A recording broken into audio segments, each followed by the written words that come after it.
back to this week's video. I'm Marissa from beautifulyorganised.com. Today I want to share with you my quick tips on how to keep your floors clean easily. Now my kids are still quite young, they're 3 and 5, so as you can imagine, most of the playing that they do is on the floor. So we usually have toys strewn around and getting played with, and for that reason I like to keep the floors clean on a regular basis so that, you know, the toys aren't getting dirty or the kids aren't picking up any germs or anything while they're playing on the floor.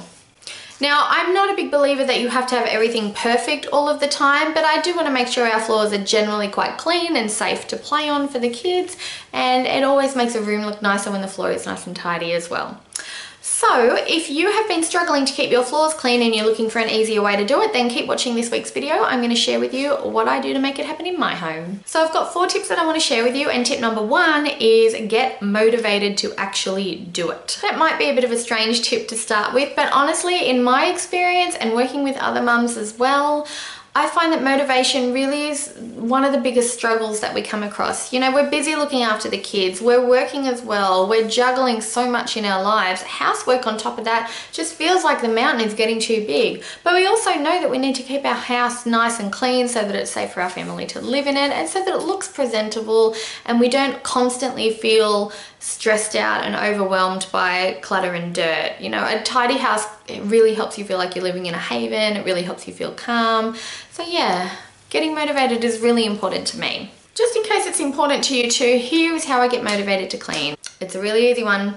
I use the old timer trick. I just grab my mobile phone and I set a timer on it and I see if I can get my floors cleaned within that time frame.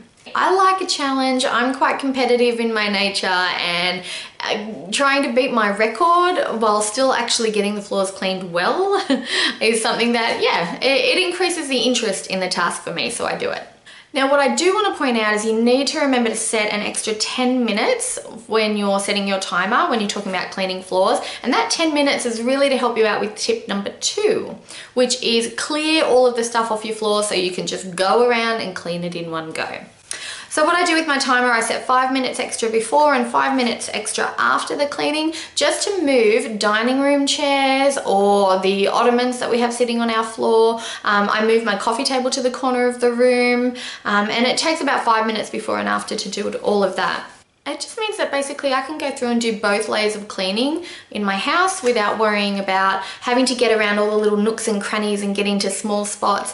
I find that that's really frustrating. If I don't clear the floor first and then I start cleaning, I get really annoyed when I have to stop and go around all the little things on the floor. Tip number 3 is to go through and remove your large dust or dirt particles before you actually do any mopping. You can go through and vacuum or you can sweep before you mop, but I like to use a multi-purpose tool. So at the moment I'm using the Enyo tool, which is one where you can put a dust mat on first, it's an orange one, and then I put a cleaning mat on second, and I just swap them over really quickly while I'm cleaning. If you're wondering what that looks like, I'm going to insert a clip here for you to watch. I've sped it up a little so it's a bit more interesting to see. So this is how I clean at home. I just put the dust mat on, start at the skirting board, and then I go over and do a sweep. And you can see how what I'm doing here is just holding the pole and making an S-curve. Basically with these sorts of mats, it picks up all of the dust as long as you're doing that back and forth motion with the S. And then when it gets too full, when the mat gets too full, you'll notice it's not picking it up anymore, it's just moving the dust around, and that's when I take it off and I take it outside. See how dirty that is? Take it outside and brush off the excess dust. This is just how I do it when I'm outside. I get my hands in the corners and rub it against each other. Pop it back on the mop then, and then I just go and do the rest of the room. So that actual maneuver that I'm doing with the back and forth, that's the most important part when you're actually doing the sweep before you do the mop. It's nice and lightweight, this tool, so I really love it. And it gets in under the lounges pretty well and under our TV where it's really dusty. There I'm just going through with the dustpan and picking up the last bits of dust at the very end. And then I'm just going to go and take that outside. When I come back, this is the mat that I'm using on the Enyo mop now. All I've had to do, see I'm doing the exact same thing, I'm just doing a once over in the exact same pattern I did before, but with this one what I did was put some water on the mat first and then squeezed it out and then attached it to the pole there. And it's really easy to get these on and off the poles too, and Enyo even has a video showing you how to do it on their YouTube channel. If the mat gets too dry halfway through, I just spray it with a bit of water from a spray bottle and then I go over the extra scuffy bits on the floor. Let's move on to our last tip. Tip number 4 is to make it a regular part of your cleaning. So what I like to do is, instead of having a day a week that I do all of the floors in my house, that's too overwhelming for me. So what I do instead is I pick a room or two each day in my home and I clean it from top to bottom, and that includes sweeping and mopping the floors. I do my 4 simple steps. If you've seen my 4-step cleaning routine, you'll know what I'm talking about. If not, I'm going to link to the video down below.